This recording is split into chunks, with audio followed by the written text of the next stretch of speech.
नमस्कार दोस्तों, मेरा नाम है अभिषेक चौहान और आप हैं मेरे साथ में आज एक ऐसे विषय पर चर्चा करने के लिए जिसका नाम है भारत की मृदा यानी कि भारत की मिट्टी। दोस्तों, परीक्षा के दृष्टिकोण से ये टॉपिक बहुत ज़्यादा महत्वपूर्ण है। आप लोग किसी भी परीक्षा की तैयारी करते हो, रेलवे, एसएससी, यूपी पुलिस या फिर भारत का कोई भी गवर्नमेंट एग्ज़ाम हो, तो ये टॉपिक आप सभी के लिए बिल्कुल रामबाण साबित होने वाला है। दोस्तों, मेरी आपसे रिक्वेस्ट है कि आप लोग इस वीडियो को पूरा ज़रूर देखिए, क्योंकि यदि आपके एग्ज़ाम में यहाँ से क्वेश्चन आता है तो आपका एक भी क्वेश्चन मिस नहीं होगा। तो शुरुआत कर लेंगे आज के हमारे पहले और बेहद ही शानदार क्वेश्चन के साथ में। दोस्तों, आज का पहला क्वेश्चन दिया गया है कि गंगा के मैदान की पुरानी कछारी मृदा को क्या कहा जाता है। बिल्कुल दोस्तों, स्टार मार्क करेंगे इस क्वेश्चन को हम। हाल ही के एग्ज़ाम में ये क्वेश्चन पूछा गया है। तो इस क्वेश्चन का दोस्तों जो सही उत्तर है वह रहेगा बांगर। दोस्तों, गंगा के मैदान की पुरानी कछारी मृदा को बांगर कहा जाता है, यानी कि राइट आंसर पहले क्वेश्चन का हो जाएगा ऑप्शन नंबर बी। और दोस्तों, इसको आपको बिल्कुल ध्यान में रखना है। चलिए, तो हमारा दूसरा क्वेश्चन कि भारत की निम्नलिखित मृदाओं में से कौन सी बेसाल्ट लावा के अपक्षय के कारण निर्मित हुई है। तो सही उत्तर होता है रेगुन मृदा यानी कि रेगुर मिट्टी। दोस्तों, इसके अलावा यदि आपको इनमें से किसी भी क्वेश्चन का आंसर पता है तो नीचे कमेंट बॉक्स में आपको उस क्वेश्चन का भी आंसर करना है, ठीक है ना, जिससे कि आपका रिवीजन और अच्छे से हो सकेगा। चलिए, तो आप लोग तीसरे क्वेश्चन के लिए आंसर करेंगे कि निम्नलिखित में से किस मृदा को स्वतः जुताई वाली मृदा या स्वतः कृषि मृदा कहा जाता है। वेरी इंपॉर्टेंट क्वेश्चन दोस्तों। सही उत्तर है कपास की काली मृदा यानी कि कपास की काली मिट्टी। तो मेरे प्यारे साथियों, कपास की काली मिट्टी को स्वतः जुताई वाली मृदा कहा जाता है, यानी कि तीसरे क्वेश्चन का सही उत्तर है ऑप्शन नंबर सी। दुमपट्टी यानी कि लोम मृदा में मृदा का कौन सा कण मिलता है। तो मेरे प्यारे साथियों, सभी प्रकार के कण मिलते हैं, यानी कि बालू कण, चिकना कण और पांसु कण। दोस्तों, तो ये सभी प्रकार के कण मिलते हैं दुमपट्टी मृदा में यानी कि लोम मिट्टी में। तो हमारे चौथे क्वेश्चन का जो सही उत्तर है वह रहेगा ऑप्शन नंबर डी। मेरे प्यारे साथियों, ये सभी क्वेश्चंस आप लोगों के बिल्कुल एग्ज़ाम के ओरिएंटेड हैं और आप लोगों के एग्ज़ाम के लेवल के हैं, तो आप लोग इस वीडियो को बिल्कुल भी स्किप ना करें। नेक्स्ट है कि भारत में द्वितीय सर्वाधिक विस्तार वाली मृदा कौन सी है। द्वितीय सर्वाधिक विस्तार वाली मृदा कौन सी है। दोस्तों, वह है लाल मृदा यानी कि लाल मिट्टी। तो दोस्तों, ये भी आपको ध्यान रखना है। नेक्स्ट है कि भारत में लवणी मृदा का सर्वाधिक क्षेत्रफल किस राज्य में है। तो इस क्वेश्चन का सही उत्तर रहेगा गुजरात। दोस्तों, गुजरात में है लवणी मृदा का सर्वाधिक क्षेत्रफल। राइट आंसर छठवें क्वेश्चन का रहेगा ऑप्शन सी। चलिए, सातवें क्वेश्चन के लिए आप लोग आंसर कीजिए कि फसल चक्र यानी कि क्रॉप साइकिल आवश्यक है। दोस्तों, बताइए कि किस लिए आवश्यक है क्रॉप साइकिल यानी कि फसल चक्र। तो राइट आंसर है मृदा की उर्वरा शक्ति में वृद्धि हेतु दोस्तों क्रॉप साइकिल आवश्यक है, यानी कि फसल चक्र आवश्यक है। सातवें क्वेश्चन का दोस्तों जो सही आंसर है वह हो जाएगा ऑप्शन सी। प्रायद्वीप भारत की काली मृदा के विषय में निम्नलिखित में से कौन सा कथन सही नहीं है। प्रायद्वीपीय भारत की काली मिट्टी के विषय में तो मेरे प्यारे साथियों, फास्फोरस और जैविक तत्व से समृद्ध दोस्तों, तो ये प्रायद्वीप भारत की काली मिट्टी के विषय में गलत है, यानी कि राइट आंसर इस क्वेश्चन का रहेगा ऑप्शन नंबर डी।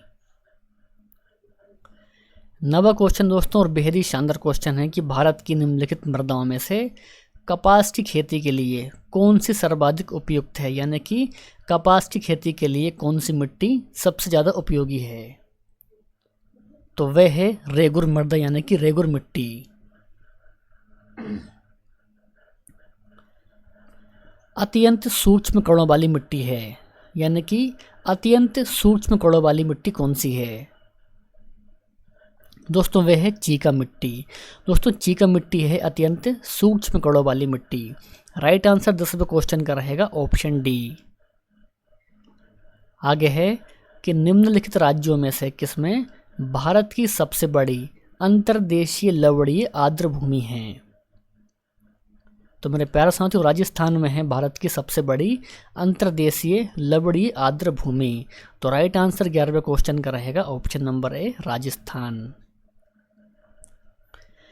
क्षेत्र विस्तार एवं कृषि में महत्व की दृष्टि से भारतीय मृदा के कितने प्रमुख वर्ग हैं? भारतीय मिट्टी के कितने प्रमुख वर्ग हैं? तो राइट आंसर है दोस्तों 4। दोस्तों 4 प्रमुख वर्ग हैं भारतीय मिट्टी के। राइट आंसर इस क्वेश्चन का रहेगा ऑप्शन नंबर सी। लेटेराइट मिट्टी किस राज्य में पाई जाती है? यानी कि लेटेराइट मृदा किस राज्य में पाई जाती है? सही उत्तर है महाराष्ट्र। दोस्तों महाराष्ट्र में पाई जाती है लेटेराइट मृदा। सही उत्तर 13वें क्वेश्चन का हो जाएगा ऑप्शन नंबर डी। तो दोस्तों इसको भी आपको ध्यान में रखना है। भारत में सबसे अधिक उपजाऊ मृदा कौन सी है? मेरे प्यारे साथियों, भारत में सबसे अधिक उपजाऊ मृदा है जलोढ़ मृदा, यानी कि जलोढ़ मिट्टी। राइट आंसर इस क्वेश्चन का है ऑप्शन सी, जलोढ़ मृदा। निम्नलिखित में से किस प्रकार की मृदा की जल धारण क्षमता न्यूनतम है, यानी कि कम है उसकी जल धारण की क्षमता? तो राइट आंसर है बलुई दोमट मिट्टी की दोस्तों जल की धारण क्षमता कम है। राइट आंसर इस क्वेश्चन का है ऑप्शन ए। मृदा का कौन सा वर्ग भारत के सर्वाधिक क्षेत्र पर विस्तृत है? तो प्यारे साथियों वह है जलोढ़ मृदा। दोस्तों मेरे प्यारे साथियों, मृदा का जलोढ़ मिट्टी वाला वर्ग दोस्तों भारत के सर्वाधिक क्षेत्र पर विस्तृत है। राइट आंसर इस क्वेश्चन का है ऑप्शन नंबर ए, जलोढ़ मृदा।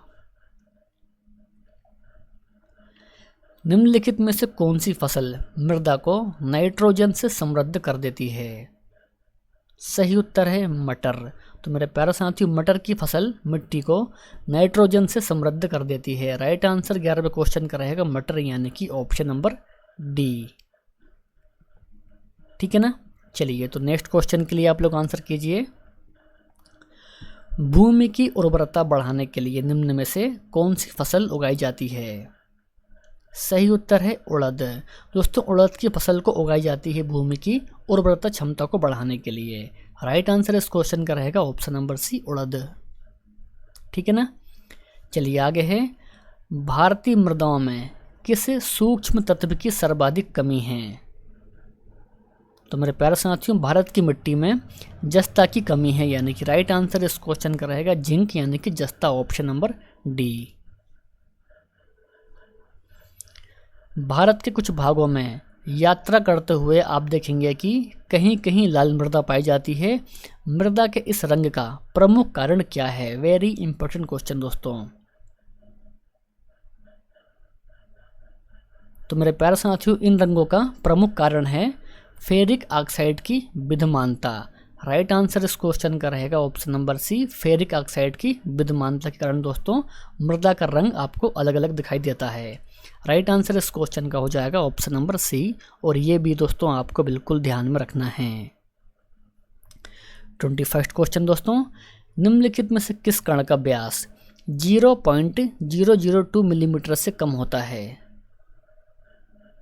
सही उत्तर है मृत्तिका का। राइट आंसर इस क्वेश्चन का रहेगा मृत्तिका।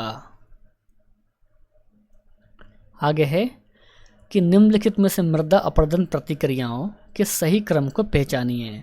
मृदा अपरदन प्रतिक्रियाओं के सही क्रम को पहचानना है। तो मेरे प्यारे साथियों, मृदा अपरदन प्रतिक्रियाओं का सही क्रम रहेगा असफाल अपरदन, परत अपरदन, रिल अपरदन और अवनलिका अपरदन दोस्तों। तो ये है मृदा अपरदन प्रक्रियाओं का सही क्रम। राइट आंसर 22वें क्वेश्चन का रहेगा ऑप्शन नंबर ए। धान की खेती के लिए सर्वाधिक आदर्श मृदा कौन सी है? यानी कि धान की खेती के लिए सबसे अच्छी मिट्टी कौन सी है? तो मेरे प्यारे साथियों, सबसे अच्छी मिट्टी रहेगी धान के लिए जलोढ़ मृदा। राइट आंसर इस क्वेश्चन का है ऑप्शन नंबर सी। ICAR के मृदा वर्गीकरण के अनुसार भारत में किस प्रकार की मृदा का क्षेत्र सर्वाधिक है? सही उत्तर होता है इस सेम्टी सोल्स मृदा का दोस्तों क्षेत्रफल सर्वाधिक है? राइट आंसर इस क्वेश्चन का रहेगा ऑप्शन नंबर ए। 25 है कि निम्नलिखित में से भारत का कौन सा क्षेत्र मृदा अपरदन से अत्यधिक प्रभावित है? मृदा अपरदन से, तो वह है चंबल घाटी। राइट आंसर इस क्वेश्चन का हो जाएगा चंबल घाटी यानी कि ऑप्शन नंबर डी। 26 है कृषि भूमि में किसके पौधे उगाने से भूमि का अपरदन अधिकतम तीव्रता से होता है? सही उत्तर है सोरघम। तो मेरे प्यारे साथियों, सोरघम के पौधे उगाने से भूमि का अपरदन अधिकतम तीव्रता से होता है। तो राइट आंसर इस क्वेश्चन का रहेगा सोरघम यानी कि ऑप्शन नंबर ए। जलोढ़ मृदा के संदर्भ में नीचे दिए गए 4 कथनों में से कौन सही कथन को चुनिए? तो दोस्तों इस क्वेश्चन का सही उत्तर हो जाएगा इस मृदा में फास्फोरिक एसिड भरपूर मात्रा में पाया जाता है जलोढ़ मृदा के संदर्भ में। तो राइट आंसर इस क्वेश्चन का हो जाएगा ऑप्शन नंबर बी। 28 है किस प्रकार की मृदा में कार्बन पदार्थ की अधिकता होती है? तो मेरे प्यारे साथियों, काली मिट्टी में होती है कार्बन पदार्थ की अधिकता। राइट आंसर इस क्वेश्चन का रहेगा ऑप्शन नंबर सी। अगला हमारा क्वेश्चन, किस मृदा में लोहा और एल्यूमिनियम के ऑक्साइड पाए जाते हैं? वेरी इंपॉर्टेंट क्वेश्चन दोस्तों।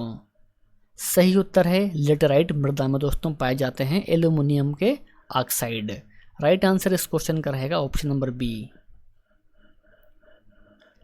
30 क्वेश्चन कि उत्तर प्रदेश में करेल की संज्ञा से किस मृदा को जाना जाता है? बिल्कुल दोस्तों टॉप लेवल का क्वेश्चन है। सही उत्तर है काली मृदा। दोस्तों उत्तर प्रदेश में करेल की संज्ञा से काली मिट्टी को जाना जाता है। राइट आंसर इस क्वेश्चन का है ऑप्शन नंबर ए काली मिट्टी। 31 है किसका उपयोग मृदा की लवणता एवं क्षारीयता की समस्या को दीर्घकालीन समाधान है?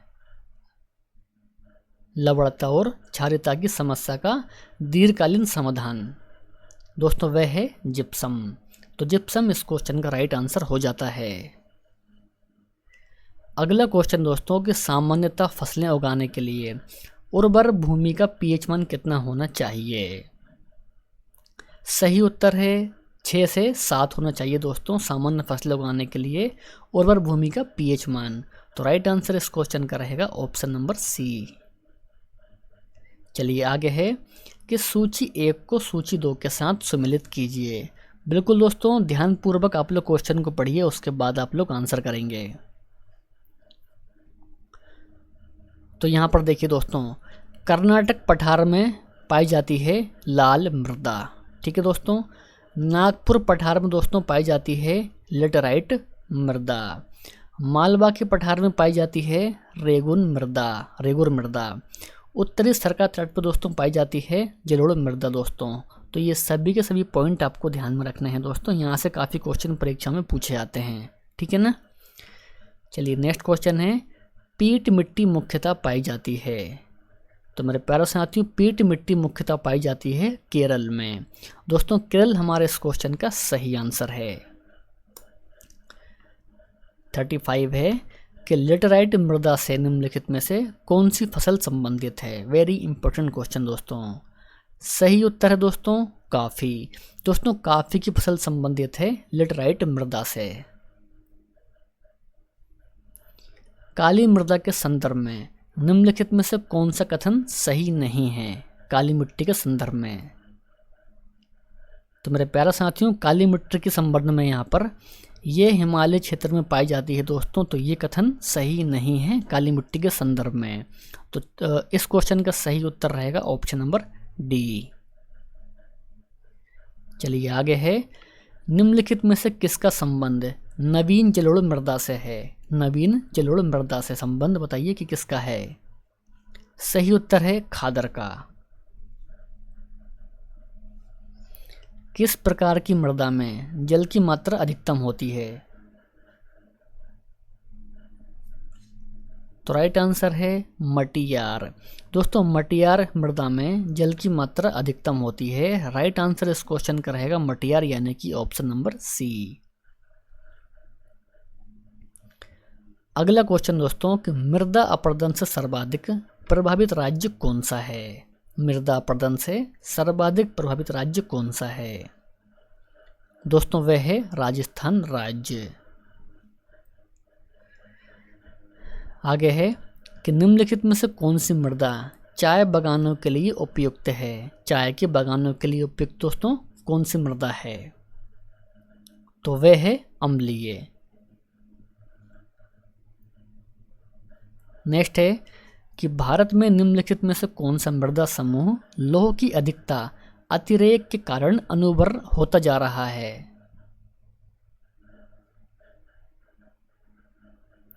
तो मेरे प्यारे साथियों इस क्वेश्चन का सही आंसर है लेटराइट मृदा समूह।